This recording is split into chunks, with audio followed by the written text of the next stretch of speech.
ইমাম মালিক নবীর সাথে কথা শুরু করে দিলেন।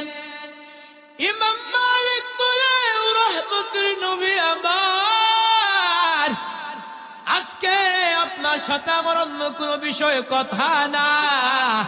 ও পয়গম্বর, আপনি আমাকে জানায় দেন আমার হায়াতটা কত। রহমতের নবী আমার ডান হাত উঁচু করে 5টা আঙ্গুল দেখাইছে। দেখানোর পরে ইমাম মালিকের ঘুম ভেঙে গেছে। ইমাম মালিক টেনশনের মধ্যে পড়ে গেলেন। রহমতের নবী আমার ডান হাতের আঙ্গুল দ্বারা 5টা আঙ্গুল দ্বারা কি বুঝাইছে? 5টা বছর নাকি 5টা দিন নাকি 5টা মাস? ইমাম মালিক টেনশনের মধ্যে পড়ে গেলেন। ইমাম মালিক তার খাদেমকে বললেন, এ খাদেম, জলদি করে আল্লামা ইবনে সিনার কাছে যাও, তার কাছে যাইয়া স্বপ্নে ব্যাখ্যা জানো, তবে আমার নাম ইমাম মালিক বলবা না। খাদেম দৌড়াইয়া আল্লামা ইবনে সিরিনকে বলতে লাগলো, এক আল্লাহর বান্দার সাথে ঘুমের মধ্যে নবীর সাথে মুলাকাত হয়ে গেছে। ওই আল্লাহর বান্দা নবীকে প্রশ্ন করলে, নবী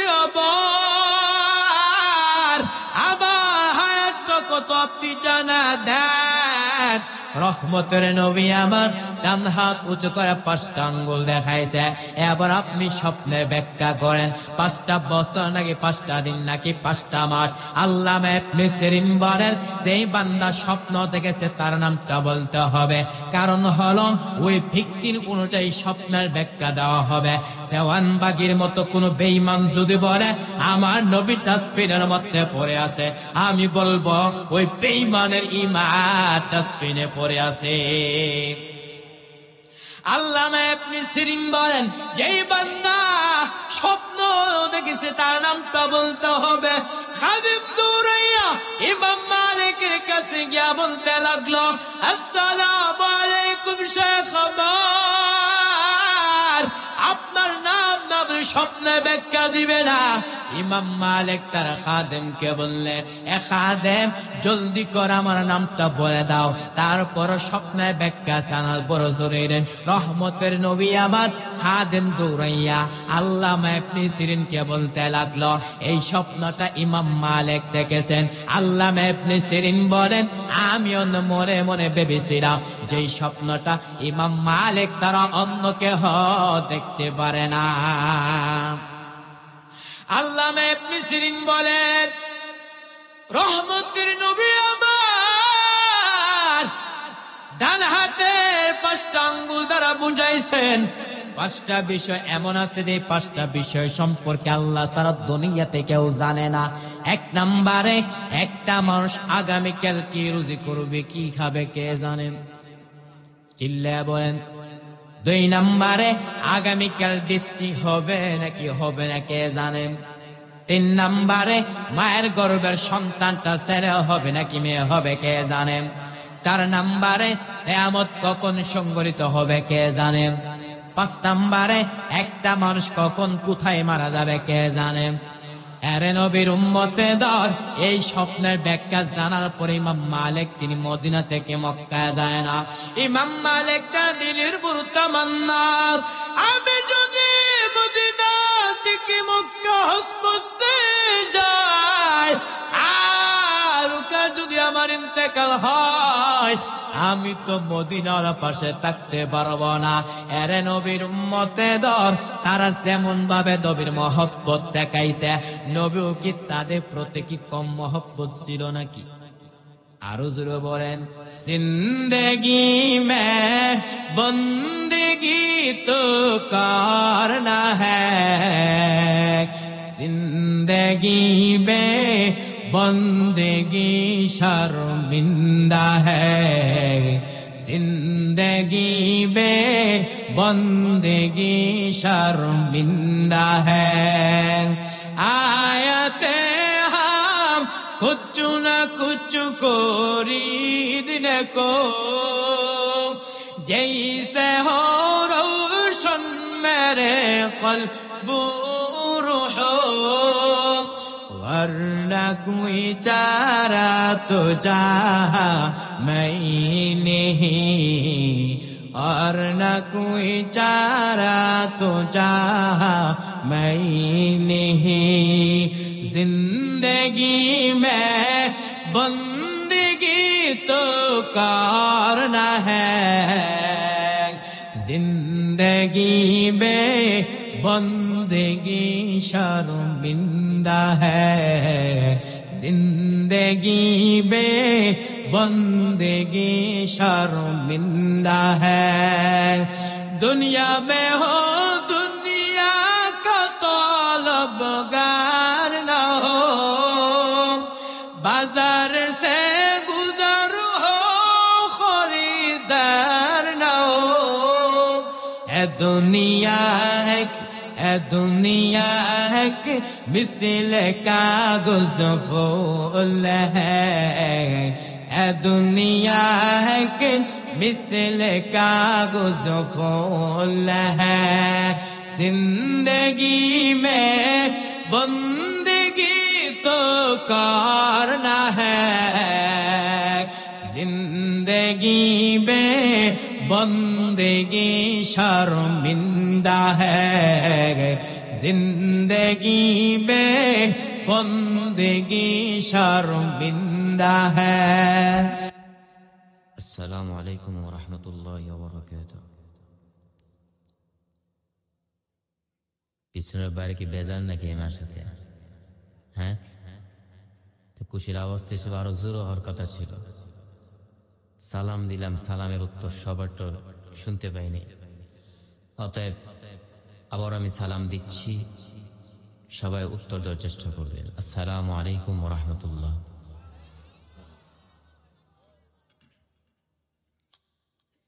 আলহামদুলিল্লাহ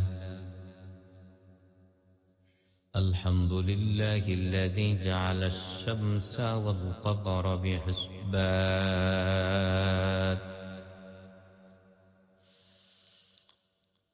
والنجم والشجر يسجدان وفضل زمانا على زمان كما فضل مكانا على مكان وإنسانا على إنسان ونشهد أن لا إله إلا الله وحده لا شريك له لا ضد له ولا ند له ولا مثل له ونشهد أن سيدنا وسندنا وحبيبنا وحبيب ربنا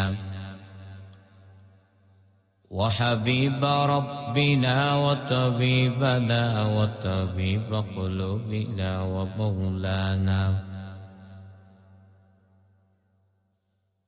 ومولانا محمدا عبده ورسوله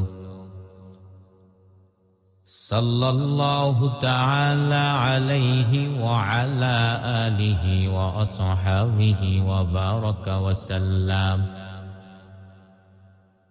وبارك وسلم تسليما كثيرا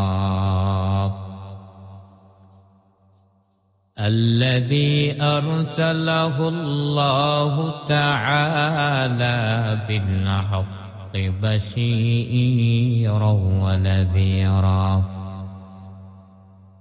وداعيا إلى الله بإذنه وسراجا منيرا أما بعد فأعوذ بالله من الشيطان الرجيم بسم الله الرحمن الرحيم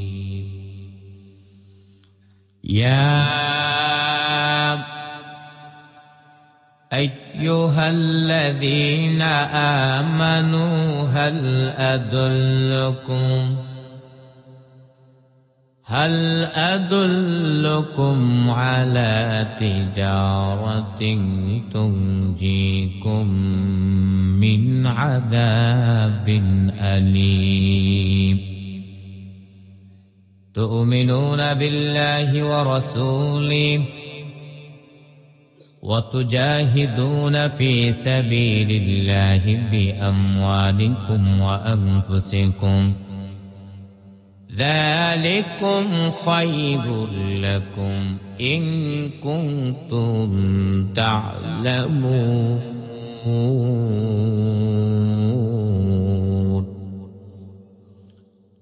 وقال رسول الله صلى الله عليه وآله وسلم الكيس من دان نفسه وعمل لما بعد الموت أو كما قال النبي عليه الصلاة والسلام صدق الله مولانا العظيم وصدق رسوله النبي الكريم ونحن على ذلك من الشاهدين والشاكرين والذاكرين والحمد لله رب العالمين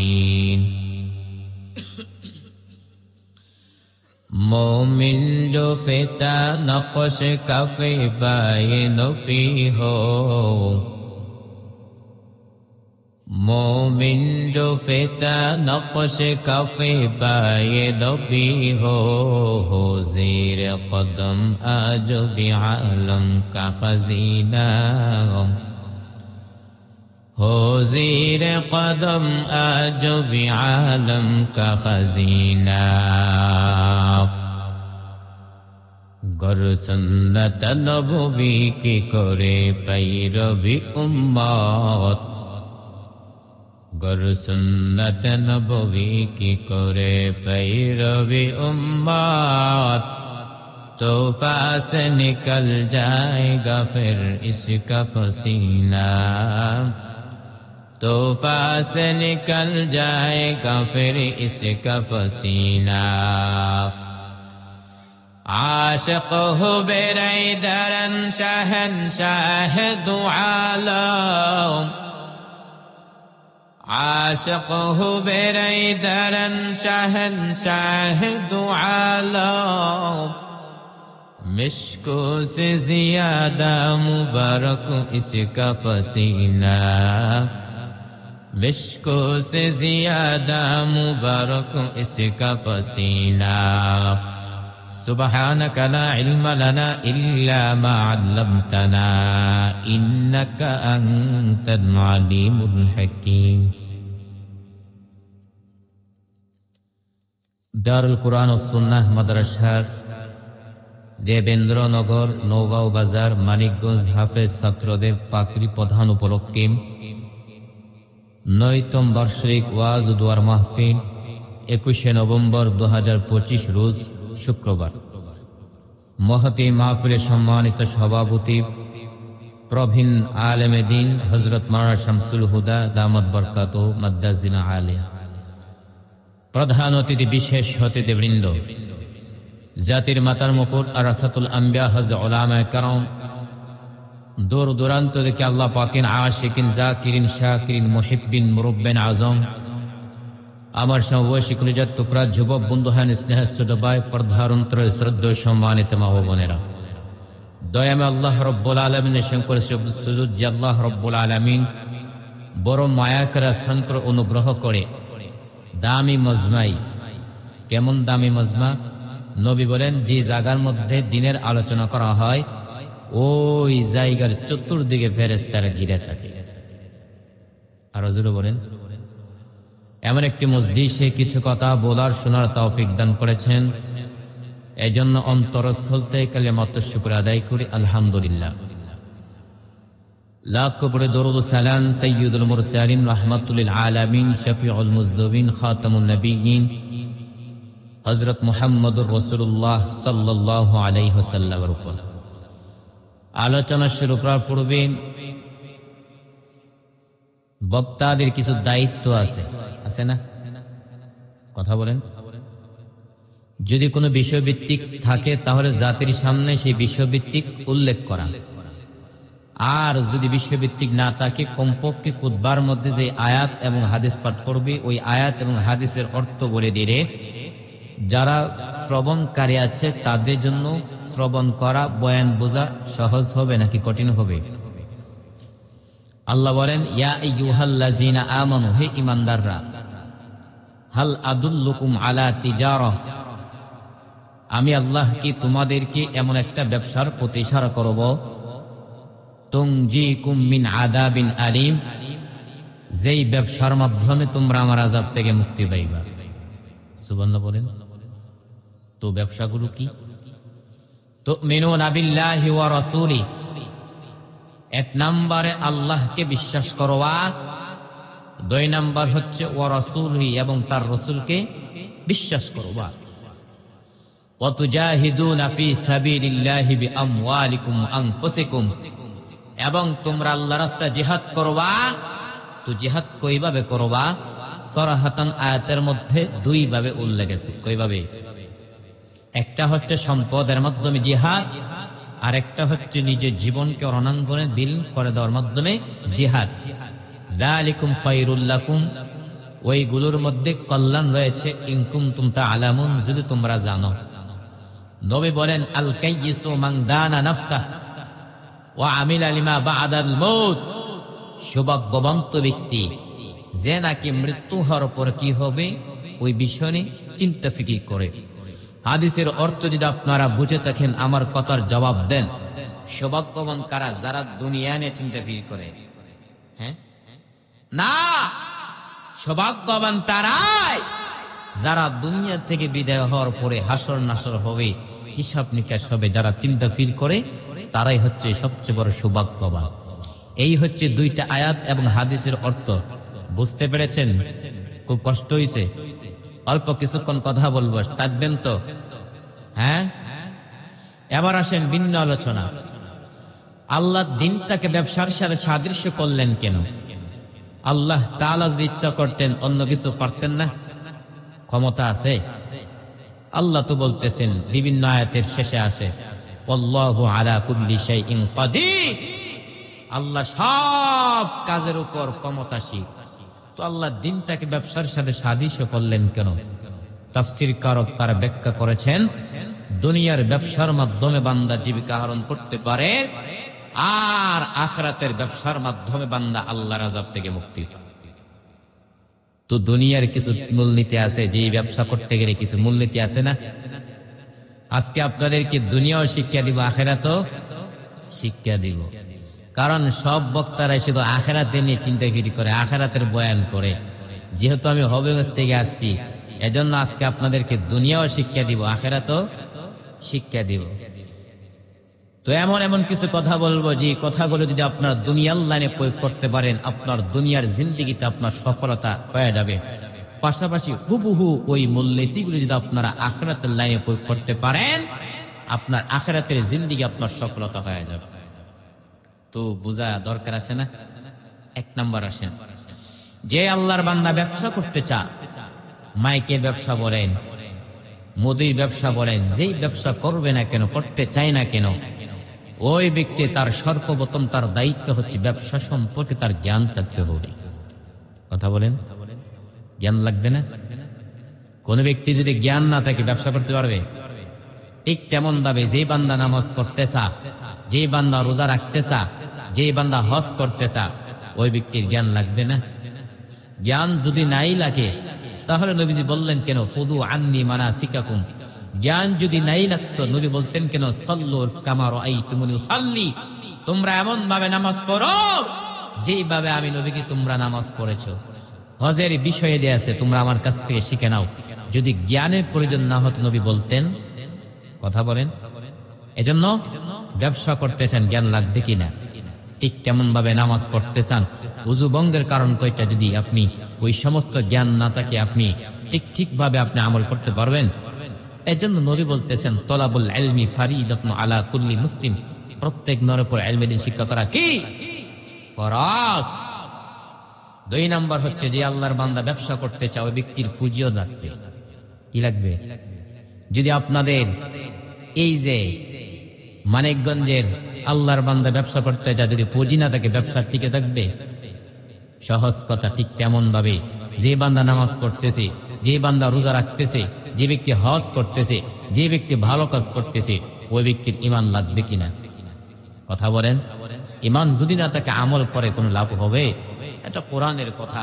ওয়াল্লাযীনা কাফারু আ'মালুহুম কাসারাবিন বিকিআতিন, যারা কাফের তাদের আমলনামা মরুচিকার মতো শূন্য হয়ে থাকবে। আপনি যখন মরুভূমির মধ্যে যাবেন, দূর থেকে দেখবেন পানি পানি করে চিৎ করে। যখন আপনি কাছে যাবেন, আরে সেটা তো পানি না, সেটা কি? বালি। সেটা কি? বালি। ঈমান যদি না থাকে আপনি যত আমল করে কোনো লাভ হবে? এই যে ঈমান একটা দামি সম্পদ। আমি আপনি উযু ভঙ্গের কারণ জানি, নামাজ ভঙ্গের কারণ জানি, কিন্তু একদিন কি চিন্তা ফির করেছেন যে ঈমান ভঙ্গের কারণ কয়টা? আল্লাহর বান্দা কেউ জানেন? অনেকে বলে হুজুর ঈমান ভঙ্গের কারণ তো একটা জীবনে শুনি নেই। 2টা মূলনীতি বলা যায়। 1 নাম্বার হচ্ছে আল্লাহ আপনার উপর যতগুলো বিধান আরোপিত করেছে ওই বিধানকে যদি আপনি স্বীকার করেন ঈমান থাকবে? জোরে বলেন। 2 নাম্বার হচ্ছে আল্লাহর হুকুম আহকামের ক্ষেত্রে যদি আপনি একটু বাঁকা নজর দিয়ে তাকান, তুচ্ছ হিসাবে গ্রহণ করেন, ঈমান থাকবে। এজন্য ঈমান দামি একটা সম্পদ। আমরা ছাত্র জমানায় সবসময় বলতাম যে আমার একটা সময় আসবে হাতের তালুর মধ্যে আগুনের আঙ্গার রাখা যেমন কষ্টকর হবে, এমন একটা দিন আসবে যেই দিন ঈমান বাঁচিয়ে রাখা এত কষ্টকর হবে। সেই সময়টা এখন চলে আসতেছে। সামনে এমন একটা সময় আসবে যে আল্লাহর বান্দারা ঈমানদার অবস্থা ঘর থেকে বের হবে, বাড়িতে ফিরবে কি অবস্থা? বেঈমান অবস্থা। এজন্য এই যে 2টা মূলনীতি বললাম, এই 2টা মূলনীতির উপর আমার আপনার কখন আমল করা সম্ভব হবে? যখন আমার আপনার ভিতরে ধৈর্য থাকবে। কি থাকবে? আরো জোরে বলেন। আর যখন ধৈর্য দান করতে পারবো, আল্লাহ তাআলা আমাকে আপনাকে বিনা হিসাবে জান্নাত দান করুন। আল্লাহ তাআলা বলেন, ইন্নামা ইউওয়াফাস সাবিরুনা আজরাহুম, ইন্নামা ইউওয়াফাস সাবিরুনা আজরাহুম বিগাইরি হিসাব।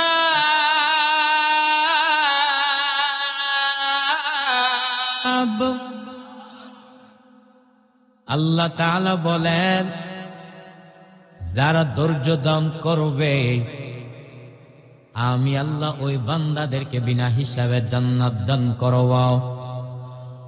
এরা নবীর উম্মতের দল ধৈর্যে দৃষ্টান্ত কায়েম করলেন আল্লাহর পয়গম্বর হযরত ইব্রাহিম আলাইহিস সালাতু ওয়াস সালাম। ঠিক নি? আরো জোরে বলেন।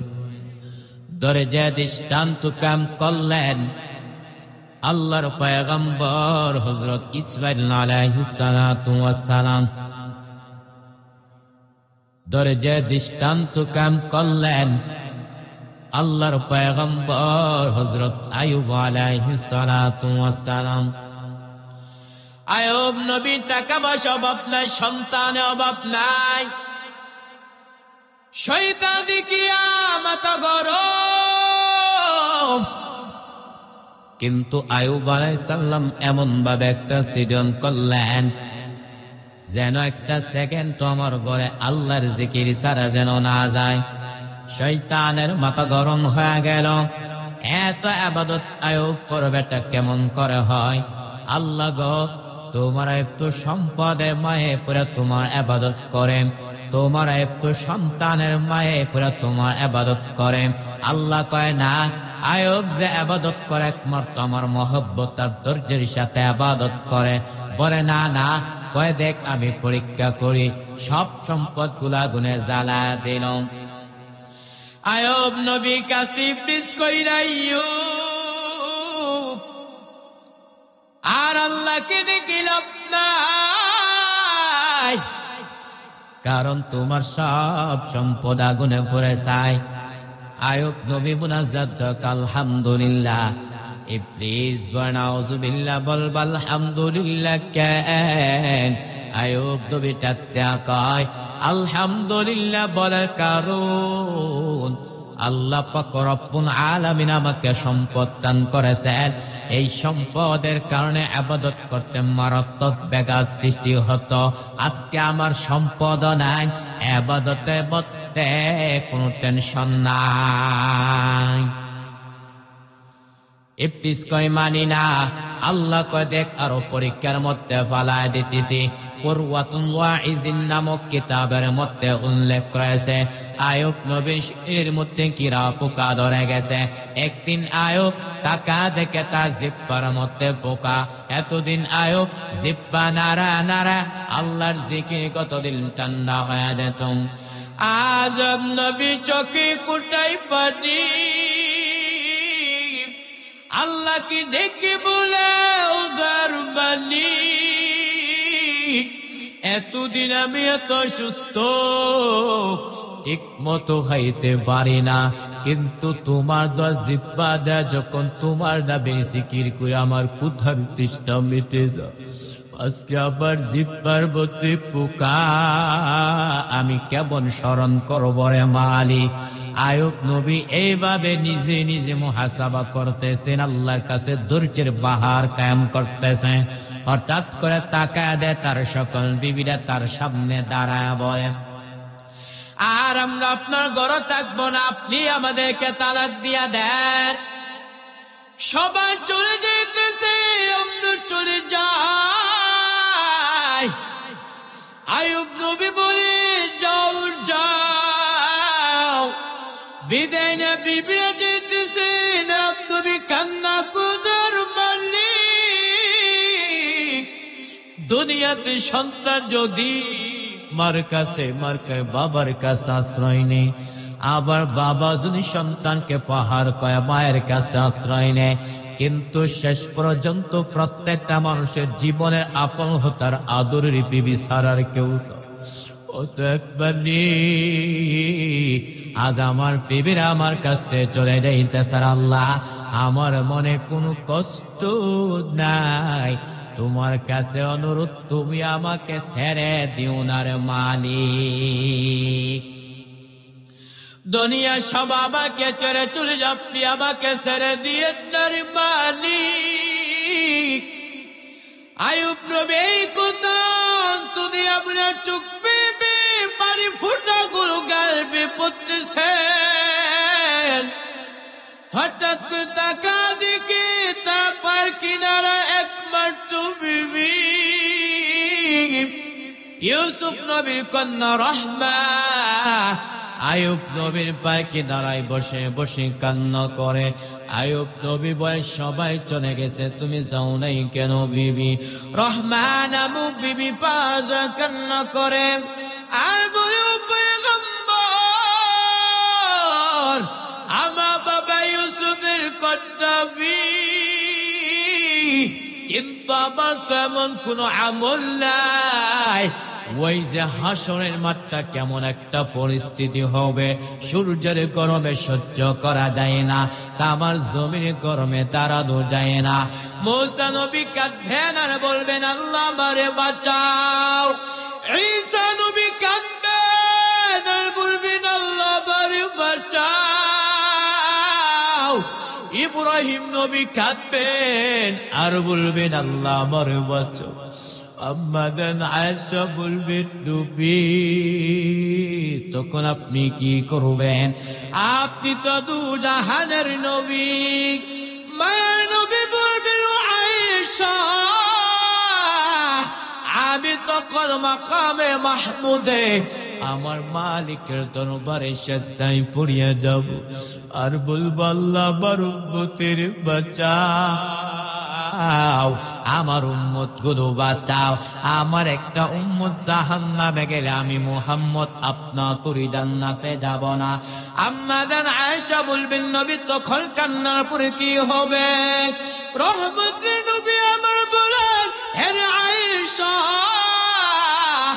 আমার আল্লাহ আমাকে আদেশ করবেন, নবী আপনি আর কাঁদবেন না, আপনার একটা উম্মতর জাহান্নামে দেওয়া হবে না।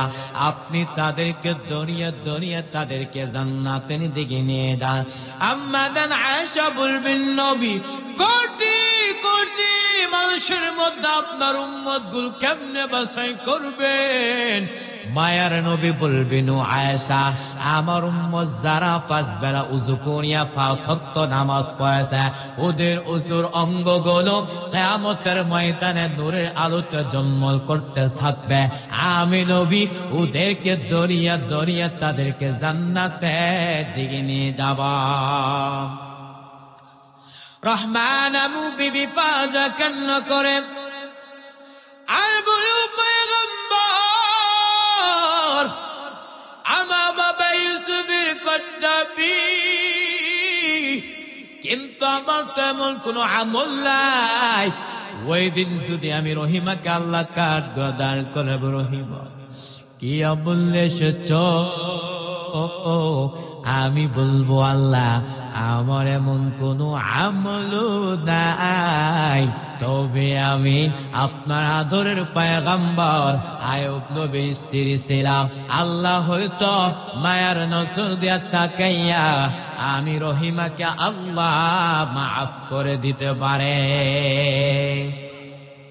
এর নবীর উম্মতের তারা যেমন ভাবে চেষ্টা করেছে, তারা যেমন ভাবে ধৈর্য ধারণ করেছে, যদি আমি আপনি ধৈর্য ধারণ করতে পারি, তাহলে ওই যে 2টা মূলনীতি বললাম, 1 নম্বরে যেই বান্দা ব্যবসা করতে চা, ওই ব্যক্তির জন্য জ্ঞান থাকা যেমন ভাবে জরুরি, ঠিক তেমন ভাবে যেই বান্দা নামাজ পড়তে চা, যেই বান্দা রোজা রাখতে চা, যেই আল্লাহ বান্দা হজ করতে চা, ও ব্যক্তির জন্য জ্ঞান লাগা জরুরি কিনা? আরো জনে বলেন, 2 নম্বরে যেই বান্দা ব্যবসা করতে চা, ওই ব্যক্তির জন্য পুঁজি থাকতে হবে, ঠিক তেমন ভাবে যেই বান্দা নামাজ পড়তেছে, যেই বান্দা রোজা রাখতেছে, যেই বান্দা হজ করতেছে, ওই ব্যক্তির জন্য ঈমান লাগবে কিনা? আরো জনে বলেন, 3 নম্বরে যেই বান্দা ব্যবসা করতে চা, ওই ব্যক্তির জন্য চেষ্টা লাগবে কিনা? ঠিক তেমন ভাবে যেই বান্দা নামাজ পড়তে চা, যেই বান্দা রোজা রাখতে চা, ওই ব্যক্তির জন্য চেষ্টা লাগবে। এর নবীর উম্মতের দল, যদি আমি আপনি চেষ্টা করতে পারি, তাহলে আল্লাহ আমার আপনার জন্য অনেক কোন রাস্তা দেখায়া দেবে। আল্লাহ তাআলা বলেন, ওয়াল্লাযীনা জাহাদু ফীনা লানাহদিয়ান্নাহুম সুবুলানা ওয়া ইন্নাল্লাহা লামা'আল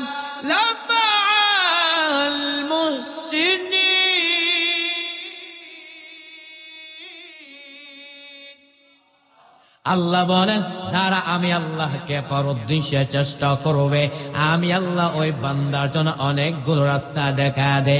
এরে নবীর উম্মতের দল, সাহাবায়ে কেরামের কথা বাদ দিলাম, 4 জন ইমাম আছে। কয়জন ইমাম? আর জোরে বলেন, এরে নবীর উম্মতের দল, একজন হলেন ইমামে আযম আবু হানিফা, আর একজন হলেন ইমাম শাফি রাহমাতুল্লাহি আলাইহি, 3 নম্বরে ইমাম আহমদ বিন হাম্বল রাহমাতুল্লাহি আলাইহি, 4 নম্বরে ইমাম মালিক রাহমাতুল্লাহি আলাইহি। এরে নবীর উম্মতের দল, তারা এক একজন কত বড় বুজুর্গ। ছোট্ট একটা ঘটনা বলতেছি, ভালো করে শ্রবণ করেন। জামানার কুতুব ইমাম মালিক রাহমাতুল্লাহি ও আল্লাহর বান্দা, নবীর প্রতি কত আশা। আল্লাহ বান্দা 70টা বছর বান্দা মদিনার মধ্যে কাটা, কিন্তু একটা বার জুতা পায়ে পরিধান করেন না। এরে ইমাম মালিক, 70 বছর তুমি বান্দা মদিনার মধ্যে কাটাও, কিন্তু তুমি জুতা পায়ে পরিধান করো নাই কেন? ইমাম মালিক বলে, আমি নবীর প্রতি বড় আশিক। আমি যখন মদিনার অলিগলিত জুতা লাগাইয়া হাঁটি, আমি নাকটা লাগা দেখি পয়গম্বরের রওজা গেরান আমার নাকে লাগতেছে। ইমামুল আউয়ালিন আল আখিরিন বহরে সাদাকা রাহমাতাল লিল শুধু জুদাশ রাহমাতাল লিল আলামিন মসজিদে ও শুধু হাবারু এ জমিন। এরে নবীর উম্মতে দর ইমাম মালিক রহমতুল্লাহ আলাইহি ওই আল্লাহর বান্দা 70টা বছর বান্দা মদিনার মধ্যে কাটা। ইচ্ছা করলে বান্দা মদিনা থেকে মক্কায় গিয়ে বছর বছর হজ পালন করতে পারে, বছর বছর উমরা পালন করতে পারে, কিন্তু এত সুযোগ থাকার পর ইমাম মালিক তিনি মদিনা থেকে মক্কায় যায় না। ইমাম মালিক তার দিলের বড় তামান্না, আমি যদি মদিনা থেকে মক্কা হজ করতে যাই আর ওখানে যদি আমার ইন্তেকাল হয় আমি তো মদিনাওয়ালা পাশে থাকতে পারবো না। এরে নবীর উম্মতে দর তারা নবীর প্রতি মহব্বত এমনি এমনি চলে আসছে নাকি? আর হুজুর বলেন এরে নবীর উম্মতে দর তারা এমনি এমনি মহব্বত আসে না। রহমতের নবী আমার বলেন মানজারা কবরি ওয়াজাবাত লাহু শাফাআতি। নবী আমার বলেন উম্মত যে সকল বান্দা আমি নবী রওজা জিয়ারত করলো আমি নবী পক্ষ থেকে ওই ব্যক্তির জন্য জান্নাতে যাওয়ার জন্য সুপারিশ ওয়াজিব হয়ে গেল। সুবহানাল্লাহ বলেন। এরে নবীর উম্মতে দর শুধু মদিনা না, এই যে বাইতুল্লাহ আছে, যে কালো করটা আছে, ওই কালো করটার কেমন দাম? রহমতের নবী আমার বলেন এই যে কালো গড়টা আছে ওই গড়ের মধ্যে প্রতিদিন 120টা রহমত নাজিল হয়। কয়টা? আর হুজুর বলেন রহমতের নবী আমার বলেন যে সকল ওই যে বাইতুল্লাহ সামনে রেখে জিয়ারত করবে রহমতের নবী আমার বলেন ওই ব্যক্তির উপর 60টা রহমত নাজিল হয়। শুধু তাই না, যে আল্লাহর বান্দা বাইতুল্লাহকে সামনে রেখে নামাজ পড়ে রহমতের নবী আমার বলেন ওই ব্যক্তির উপর 40টা রহমত নাজিল হয়। নবী আমার বলেন যেই সকল উম্মত আল্লাহর এই যে বাইতুল্লাহ কালো ঘরটা আছে ওইটাকে তওয়াফ করলো না, বাইতুল্লাহ দিয়ে তাকাইয়া নামাজও পড়লো না, আর শুধু বলতেছে এটা আমার রবের ঘর, রহমতের নবী আমার বলেন ওই ব্যক্তির উপর 20টা রহমত নাজিল হয়। এরে নবীর উম্মতে দর ইমাম মালিক রহমতুল্লাহ আলাইহি এত সুযোগ থাকার পর মদিনা থেকে যায় না, নবীর কত মহব্বত। ইমাম মালিক বলে আমি যদি মদিনা থেকে মক্কা হজ করতে যাই আর যদি ওখানে আমার ইন্তেকাল হয়ে যায় আমি তো মদিনার পাশে থাকতে পারবো না। এরে নবীর উম্মতে দর একদিন ঘুমের ঘরে ইমাম মালিকের সাথে নবীর মুলাকাত হয়ে গেছে। আল্লাহু আকবার। আর হুজুর বলেন ইমাম মালিক নবীর সাথে কথা শুরু করে দিলেন। ইমাম মালিক বলে ও রহমতের নবী আমার আজকে আপনার সাথে আমার অন্য কোনো বিষয়ে কথা না, ও পয়গম্বর আপনি আমাকে জানাতেন আমার হায়াতটা কত। রহমতের নবী আমার ডান হাত উঁচু করে 5টা আঙ্গুল দেখাইছে, দেখানোর পরে ইমাম মালিকের ঘুম ভেঙে গেছে। ইমাম মালিক টেনশনের মধ্যে পড়ে গেলেন। রহমতের নবী আমার ডান হাতের আঙ্গুল দ্বারা 5টা আঙ্গুল দ্বারা কি বুঝাইছে? 5টা বছর নাকি 5টা দিন নাকি 5টা মাস? ইমাম মালিক টেনশনের মধ্যে পড়ে গেলেন। ইমাম মালিক তার খাদেমকে বললেন এ খাদেম জলদি করে আল্লামা ইবনে সিনার কাছে যাও, তার কাছে যাইয়া স্বপ্নের ব্যাখ্যা জানো, তবে আমার নাম ইমাম মালিক বলবা না। খাদেম দৌড়াইয়া আল্লামা ইবনে সিরিনকে বলতে লাগলো এক আল্লাহর বান্দার সাথে ঘুমের মধ্যে নবীর সাথে মুলাকাত হয়ে গেছে। ওই আল্লাহর বান্দা নবীকে প্রশ্ন করলেন নবী আমার হায়াতটা কত আপনি জানা দেন। রহমতের নবী আমার ডান হাত উঁচু করে 5টা আঙ্গুল দেখাইছে। এবার আপনি স্বপ্নে ব্যাখ্যা করেন 5টা বছর নাকি 5টা দিন নাকি 5টা মাস? আল্লামা ইবনে সিরিন বলেন সেই বান্দা স্বপ্ন দেখেছে তার নামটা বলতে হবে, কারণ হলো ওই ভিত্তির অনুযায়ী স্বপ্নের ব্যাখ্যা দেওয়া হবে। দেওয়ানবাগির মতো কোন বেঈমান যদি বলে আমার নবী ডাস্টবিনের মধ্যে পড়ে আছে, আমি বলবো ওই বেঈমানের ঈমান ডাস্টবিনে পড়ে আছে। আল্লামা ইবনে সিরিন বলেন, যেই বান্দা স্বপ্ন দেখেছে তার নামটা বলতে হবে। খাদিম দৌড়াইয়া ইমাম মালিকের কাছে গিয়া বলতে লাগলো, আসসালামু আলাইকুম শাইখ, আপনার নাম স্বপ্নে ব্যাখ্যা দিবে না। ইমাম মালিক তার খাদেমকে বললেন, এ খাদেম, জলদি করে আমার নামটা পড়ে দাও, তারপর স্বপ্নে ব্যাখ্যা জানার বড় শরীরে রহমতের নবী আমার খাদেম দৌড়াইয়া আল্লামা ইবনে সিরিনকে বলতে লাগলো, এই স্বপ্নটা ইমাম মালিক দেখেছেন। আল্লামা ইবনে সিরিন বলেন, আমিও মনে মনে ভেবেছিলাম যে স্বপ্নটা ইমাম মালিক ছাড়া অন্য কেহ দেখতে পারে না। আল্লামা ইবনে সিরিন বলেন, রহমতের নবী আমার ডান হাতের 5টা আঙ্গুল দ্বারা বুঝাইছেন 5টা বিষয় এমন আছে যে 5টা বিষয় সম্পর্কে আল্লাহ ছাড়া দুনিয়াতে কেউ জানে না। 1 নম্বরে, একটা মানুষ আগামীকাল কি রুজি করবে, কি খাবে, কে জানে? চিল্লায়া বলেন। 2 নম্বরে, আগামীকাল বৃষ্টি হবে নাকি হবে না, কে জানেন? 3 নম্বরে, মায়ের গর্ভের সন্তানটা ছেলে হবে নাকি মেয়ে হবে, কে জানেন? 4 নম্বরে, কিয়ামত কখন সংঘটিত হবে, কে জানেন? 5 নম্বরে, একটা মানুষ কখন কোথায় মারা যাবে, কে জানেন? আরে নবীর উম্মতের এই স্বপ্নের ব্যাখ্যা জানার পর ইমাম মালিক তিনি মদিনা থেকে মক্কায় যায় না। ইমাম মালিক তার দিলের বড় তামান্না, আমি যদি মদিনা থেকে মক্কা হজ করতে যাই আর ওখানে যদি আমার ইন্তেকাল হয়, আমি তো মদিনার পাশে থাকতে পারবো না। এরে নবীর উম্মতের তারা যেমন ভাবে নবীর মহব্বত দেখাইছে, নবীও কি তাদের প্রতি কি কম মহব্বত ছিল নাকি? আরো জোরে বলেন। এরে নবীর উম্মতের রহমতের নবী আমার উম্মতের প্রতি কত মহব্বত ছিল। আম্মা জান আয়েশা বলেন, হেরে আমার সাহাবায়ে কেরাম, আমি এবং রাসূল কই বিছানার মধ্যে শোয়া পড়ে হঠাৎ করে দেখতে পাইলাম রহমতের নবী আমার বিছানার মধ্যে না। আমি খুঁজতে খুঁজতে গিয়ে দেখলাম মায়ার নবী আমার জান্নাতুল বাকির মধ্যে যাইয়া উম্মতের মাগফিরাত কামনা করতেছেন। আর আল্লাহ কি বলতেছেন, ইন তুআযিবহুম ফাইন্নাহুম ইবাদুক ওয়া ইন তাগফির লাহুম ফাইন্নাকা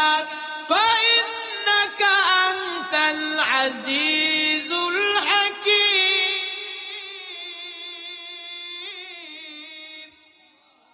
আল্লাহ কাছে বলতেছেন, ও আল্লাহ, ইন তুআযিবহুম ফাইন্নাহুম ইবাদুক, ও আল্লাহ, আপনি যদি তাদেরকে শাস্তি দেন, আপনি তো হচ্ছে পাক্কা ভয় পরাক্রমশালী। এরে নবীর উম্মতের সেই রহমতের নবী আমার জান্নাতুল বাকির মধ্যে যাইয়া উম্মতের মাগফিরাত কামনা করে, ওই নবীর সুপারিশ ছাড়া কি জান্নাতে যাওয়া সম্ভব হবে? আর জোরে বলেন, নবীর উম্মতেরা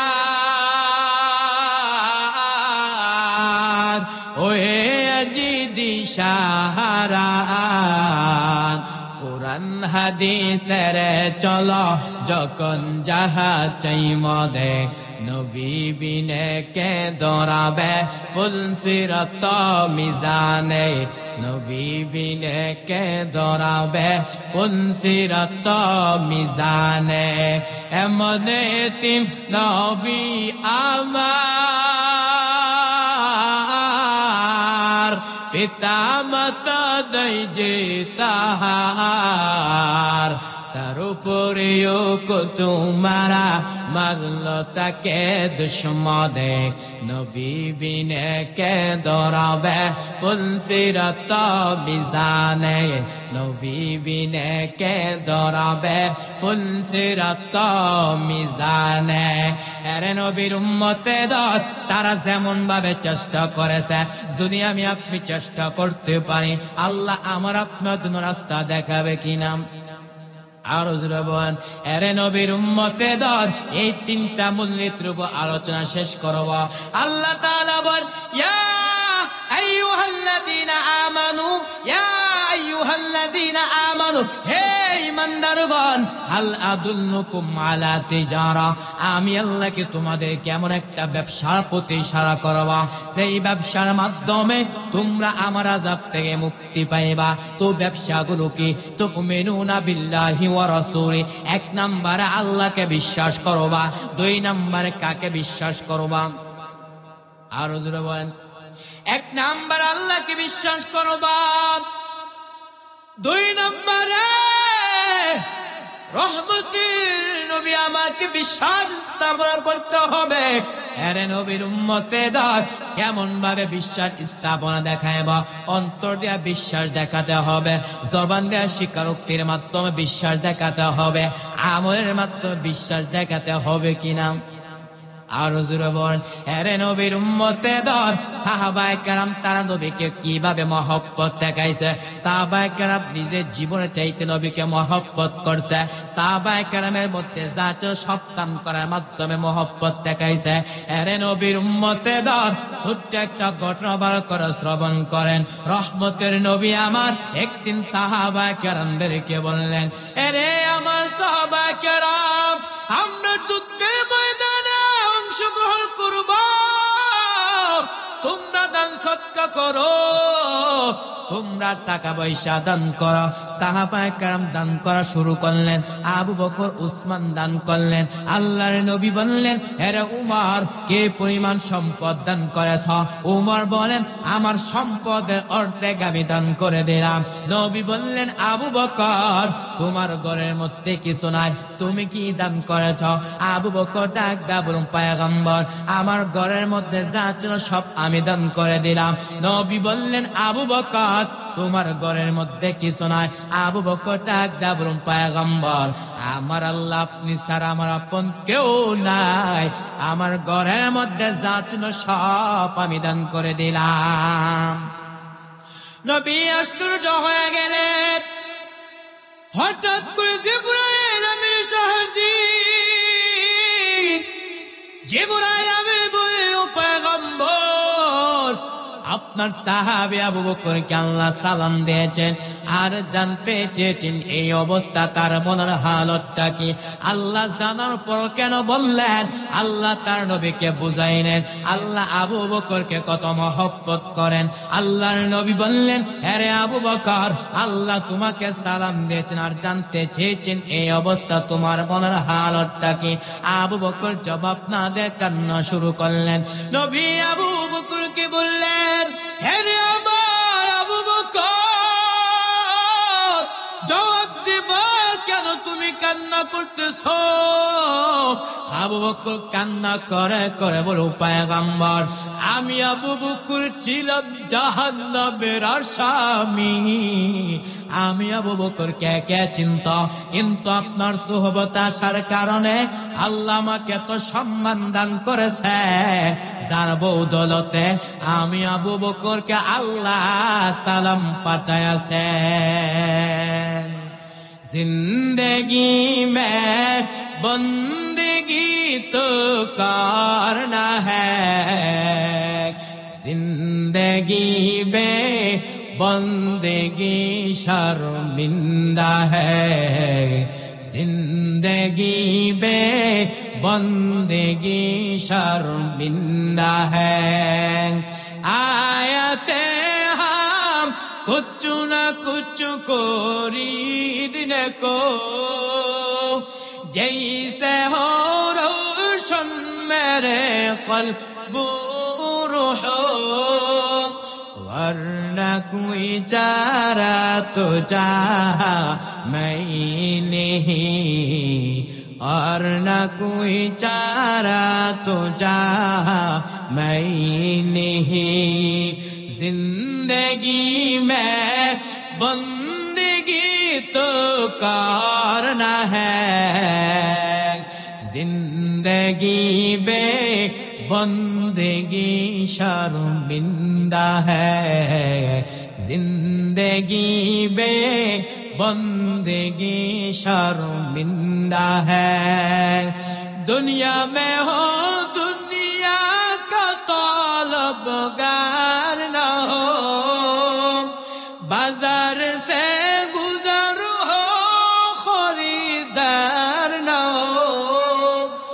दुनिया मिसल कागज फूल है, ए दुनिया के मिसल कागज फूल है। जिंदगी में बंदगी तो करना है, जिंदगी में बंदगी शर्मिंदा है, जिंदगी में बंदगी शर्मिंदा है। अरे नबीर उम्मते दल সাহাবায়ে কেরাম তাদের হাতে চাচো সব দান করে মহব্বত দেখাইছে।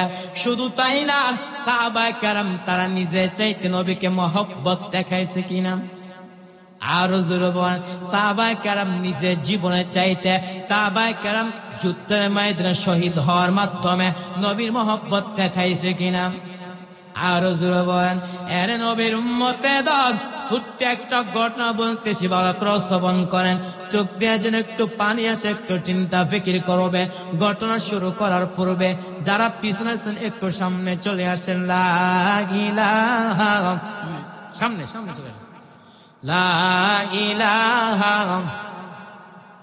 সবাই চলে আসে সামনে। দৃষ্টি দেখা যাচ্ছে আপনারা পিছনে বসে থাকার কারণে একটু চলে আসেন। অল্প কিছুক্ষণ সুন্দর ঘটনা বলবো, শেষ করে দিবেন ইনশাআল্লাহ। লা ইলাহা, লা ইলাহা, তাড়াতাড়ি। লা ইলাহা, লা ইলাহা, লা ইলাহা ইল্লাল্লাহু মুহাম্মাদুর রাসূলুল্লাহ। এরে নবীর উম্মতে দল সাহাবায়ে কেরাম তারা নবীকে কত মহব্বত করছে, সাহাবায়ে কেরাম নিজের জীবন চাইতে নবীকে মহব্বত করছে। এরে নবীর উম্মতে দল ছোট্ট একটা ঘটনা ভালো করে শ্রবণ করেন।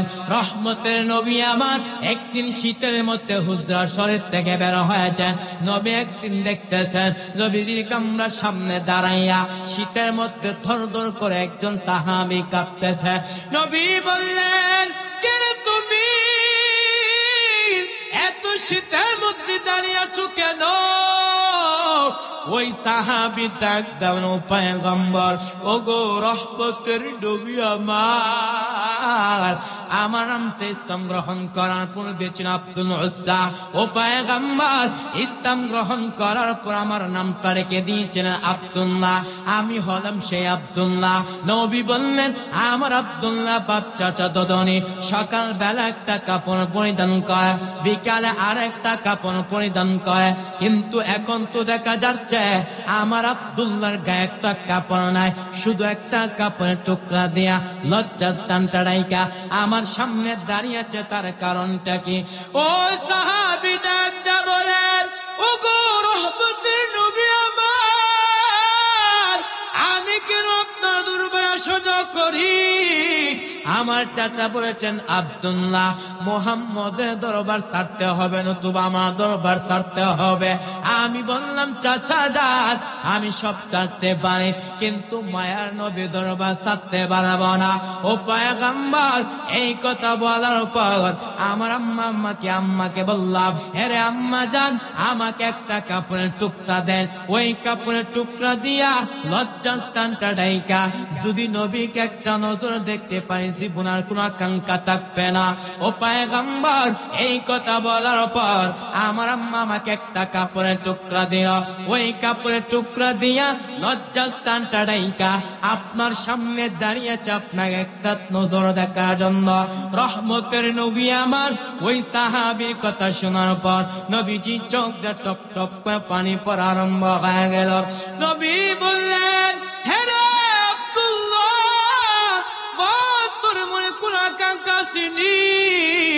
আব্দুল্লাহ চোখে পানি কান্না করার বড় পয়গম্বর, ওগো রহমতের নবী আমার, আমার এমন কোন আকাঙ্ক্ষা নাই, তবে আপনি আমার জন্য দোয়া করেন আল্লাহ যেন আমাকে শাহাদাতে মৃত্যু দান করে।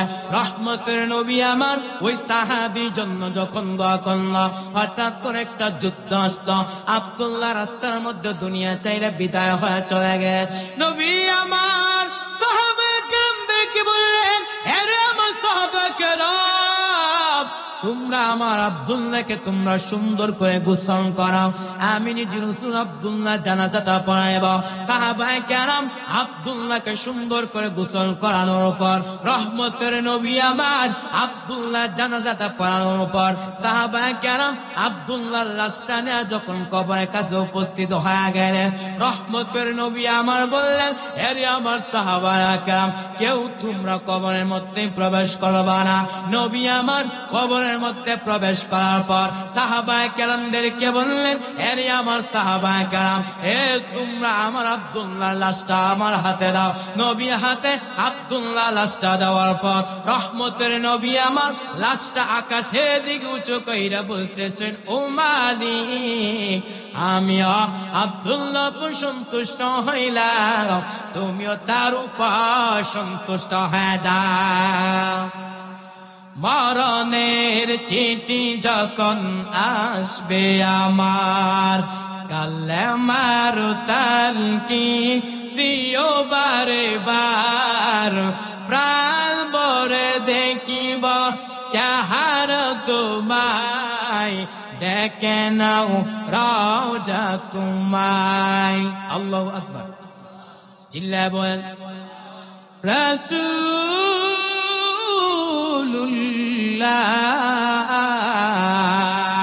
কি উপায় হবে আমার হাবিবুল্লাহ,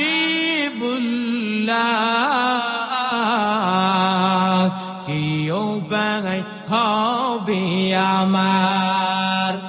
ও মদিনার পথের দুলি, মাখতাম আমি ফেলে সুরমা বলি, ফিরে পেত নয়ন নূরের আধার, দেখে নাও রওজা তোমায়। রাসূলুল্লাহ,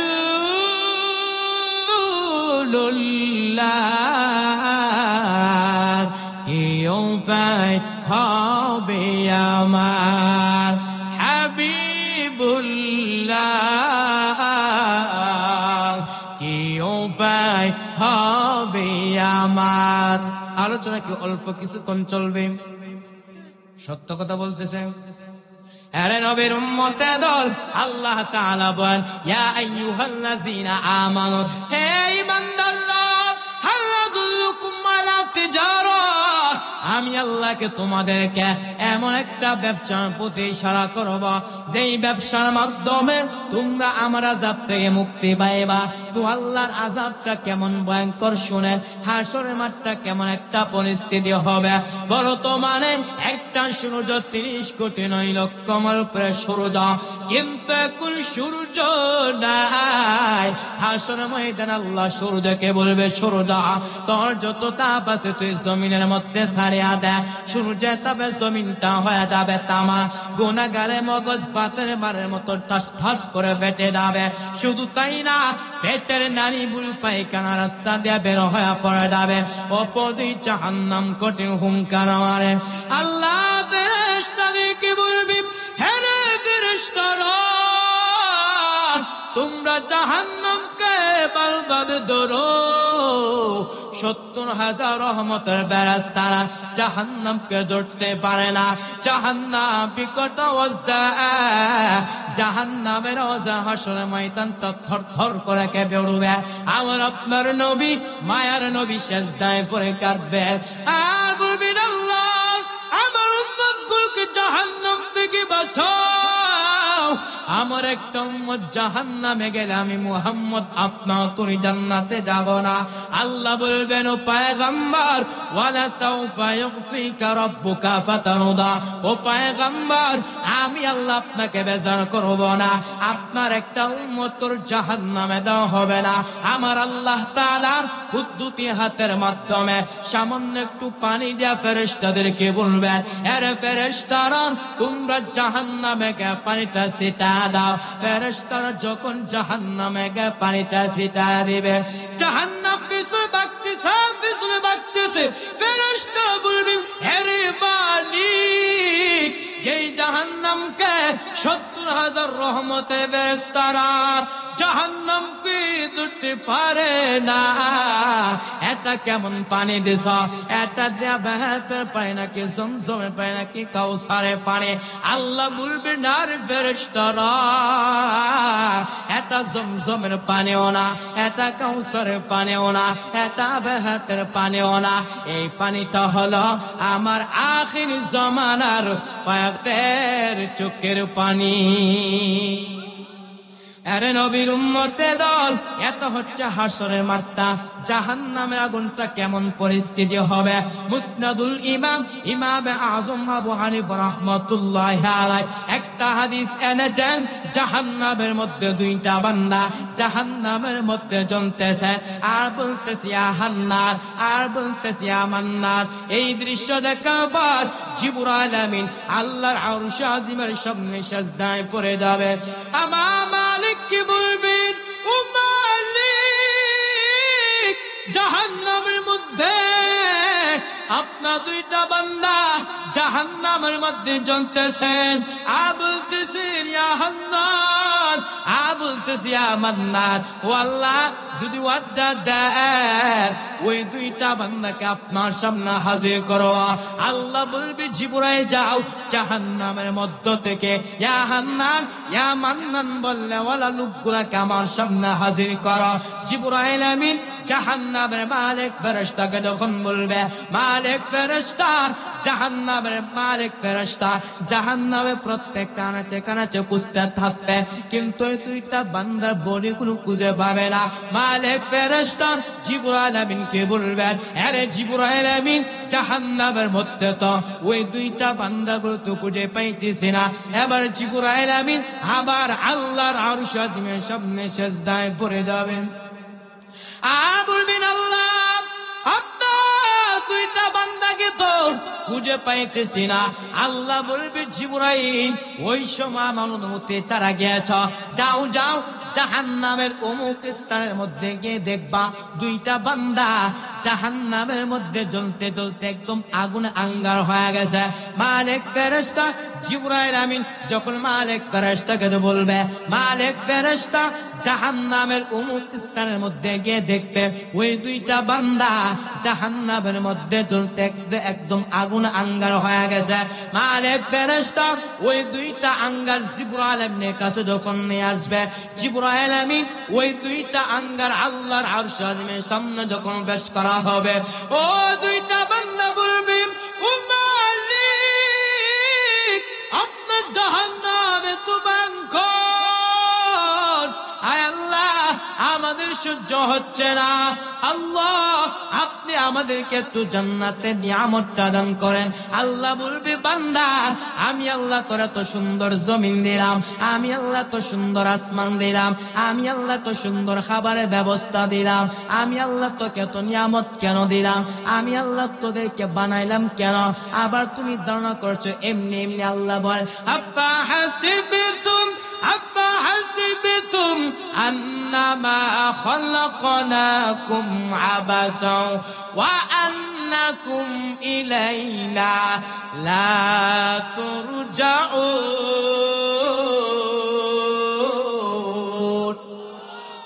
আল্লাহ বলবেন, আরে দুইটা মানুষ আমি আল্লাহ তোমাদেরকে কেন বানাইলাম, আবার তোমরা ধারণা করছো আমার কাছে আসবে না? আল্লাহ বল, ওয়ামা খালাকুতুল জিন্না ওয়াল ইনসা ইল্লা লিয়াবুদুন। আল্লাহ বলবেন, এরে দুইটা মানুষ আমি আল্লাহ তোদেরকে বানাইলাম আমার ইবাদত করার জন্য। আমি আল্লাহ এত সুন্দর আসমান দিলাম, আমি আল্লাহ এত সুন্দর জমিন দিলাম, আমি আল্লাহ এত সুন্দর নিয়ামত দিলাম, আমি আল্লাহ এত সুন্দর খাবারের ব্যবস্থা করলাম। তার একমাত্র কারণ হলো তুই আমার ইবাদত করবে। আজ যেহেতু তোমরা আমার ইবাদত করতে পারো নাই, তোমাদেরকে জান্নাত দেওয়া হবে না। ওই দুইটা বান্দা বলবে ও মালিক, আপনার একটা নাম ছিল হান্নান, আপনার আরেকটা নাম ছিল মান্নান। ও আল্লাহ, এই নামগুলো উসিলা আপনি আমাদেরকে একটু জান্নাতে নিয়ামতটা দান করেন। রহমতের নবী আমার বলেন ওই দুইটা বান্দাকে আল্লাহ 1000 বছর জাহান্নামের মধ্যে দেওয়ার পরে আল্লাহ সিফতি নামের উসিলায় ওই দুইটা বান্দাকে আল্লাহ জান্নাতে নিয়ামতটা দান করবেন। ইয়া ইলাহি তো মেরা মাবুদ হায়, ইয়া ইলাহি তু मेरा माशूक है, या इलाही मुझसे मुझको दूर कर, या इलाही तू मेरा सत्तार है, या इलाही तू मेरा हन्नान है, या इलाही तू मेरा मन्नान है। कुफ्र शिरक मेरे दिल से दूर कर, मेरे दिल में इश्क हक गुलजार कर। এরে নবীর উম্মতদের আল্লাহ তাআলা বলেন ইয়া আইয়ুহাল্লাযিনা আমানু, হে ঈমানদাররা, হাল আদুল্লুকুম আলা তিজারা, আমি আল্লাহকে তোমাদের কেমন একটা ব্যবসার প্রতি ইশারা করবা যেই ব্যবসার মাধ্যমে তোমরা আমার আযাব থেকে মুক্তি পাইবা। তো ব্যবসাগুলো কি? তুমিনুনা বিল্লাহি ওয়া রাসূলি, 1 নাম্বার আল্লাহকে বিশ্বাস করবা, 2 নাম্বার কাকে বিশ্বাস করবা? রাসূলকে বিশ্বাস করতে হবে। পাশাপাশি আমার আপনার তাসদিক বিল জিনান, ইকরার বিল লিসান, আফআলুল আরকান, 3টা বিষয় সমন্বয়কে ঈমান বলা হয়। অর্থাৎ যদি আপনি আল্লাহ এবং রাসূলকে বিশ্বাস করলেন জবানের মাধ্যমে, স্বীকারোক্তি করলেন, কিন্তু অন্তর দিয়ে যদি বিশ্বাস না করেন, পরিপূর্ণ ঈমানদার হবেন? এবং পরিপূর্ণ আপনি তাসদিক বিল জিনান, অন্তরের মাধ্যমে আপনি স্বীকারোক্তি করলেন, যদি আপনি নবীর কথা না মানেন, তাহলে পরিপূর্ণ ঈমানদার হতে পারবেন? এজন্য সাহাবায়ে কেরাম তারা যেমন ভাবে আল্লাহর নবীকে মহব্বত দেখাইছে, ভালোবাসা দেখাইছে, অন্তরের মাধ্যমে, জবানে স্বীকারোক্তির মাধ্যমে, আফআল আরকান রুকুনগুলো ঠিক মানার মাধ্যমে যদি আমি আপনি দেখাতে পারি, তাহলে আমি আপনি যে আল্লাহ বলতেছেন তুমিনুনা বিল্লাহি ওয়া রাসূলি, ওই আয়াতের মেজদাক যদি আমি আপনি হতে পারি, আল্লাহ জাহান্নাম থেকে মুক্তি দিবে। পাশাপাশি দুনিয়ার লাইনে ব্যবসা করতে চান, 3টা মূলনীতি বলেছিলাম। 1 নম্বরে যে আল্লাহর বান্দা ব্যবসা করতে চায়, ওই ব্যক্তির জন্য তার জ্ঞান থাকতে হবে। ঠিক তেমন ভাবে যে আল্লাহর বান্দা নামাজ পড়তেছে, দিনের উপর চলতে চায়, ওই ব্যক্তির দিন সম্পর্কে জ্ঞান লাগবে কিনা। এই জ্ঞান শিকার ক্ষেত্রে নবী বলেন তলাবুল ইলমি ফরিদাতু আলা কুল্লি মুসলিম, প্রত্যেক নরের উপর ইলমের শিক্ষা করা কি ফরজ।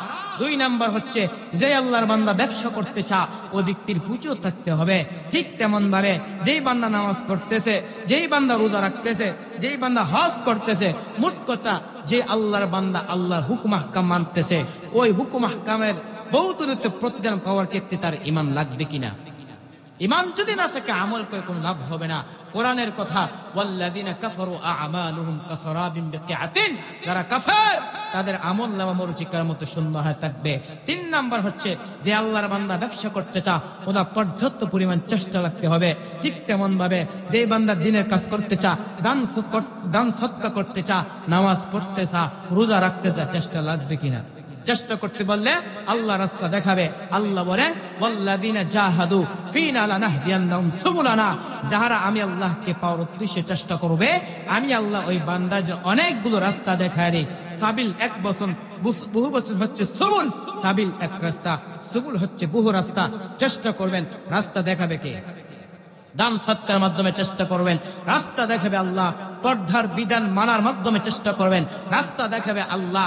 নামাজের মাধ্যমে চেষ্টা করবেন, রাস্তা দেখাবে কে? অতএব চেষ্টা করতে পারলে আল্লাহ আমাকে আপনার রাস্তা দেখাবে। কারণ বান্দার কাজ চেষ্টা করা পূরণ করবে কে? আস-সা'য়ু মিন্নি ওয়াল ইতমাউ মিনাল্লাহ। বান্দার কাজ চেষ্টা করা পূরণ করবে আল্লাহ। অতএব এই যে আমি বাঙ্গাসোরার যতগুলো কথাগুলো বললাম, 3টা মূলনীতি বলেছি, এই 3টা মূলনীতি যদি আপনি দুনিয়া আল্লাহ প্রয়োগ করতে পারেন, আমার আপনার দুনিয়ার জিন্দেগি সফল হয়ে যাবে। পাশাপাশি হুবহু ওই মূলনীতিগুলো যদি আপনি আখিরাতে প্রয়োগ করতে পারি, আমার আপনার আখিরাতে জিন্দেগি সফল হয়ে যাবে। অতএব আমি আপনি যতটুকু আলোচনা করলাম শুনলাম, আল্লাহ পাক প্রত্যেকে আমল করা তৌফিক দান করুন। বসেন, কিছুক্ষণ ভিতরে মোনাজাত হবে, 2 মিনিট কথা বলবে, তারপর ইনশাআল্লাহ আমরা মোনাজাত দিব।